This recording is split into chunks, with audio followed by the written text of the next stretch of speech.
Hey guys, it's DJ from Vocabulary in 3 Levels. Welcome back to the channel. In today's video, I'm going to talk about the verbs walk, stroll, and trudge. Now I know everybody is familiar with the verb walk. It's probably the first verb you learn when you're learning how to speak English, which means that it's a level A word. It's a very basic word.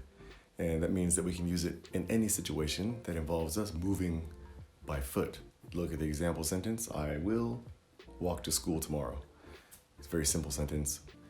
Let's take a look at the next word, stroll.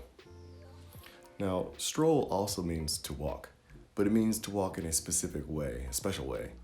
It means to walk very relaxed, very leisurely, particularly if you don't have any worries. We call that stroll. So if you look at the example sentence, my classmate strolled into class 15 minutes late. This made our professor furious. If you can imagine your classmate walking in the class late with a coffee, with smiles on his face, you'd think, wow, he's so leisurely, so relaxed, no worries. That's a perfect time to use the verb stroll. Now, our level C word today is going to be trudge.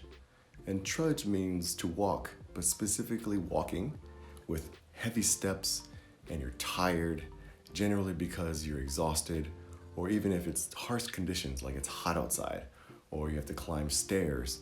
In this type of situation, you can imagine like climbing the stairs like that. That's trudge. Take a look at the example sentence. The delivery man trudged up the stairs carrying a ridiculously heavy package.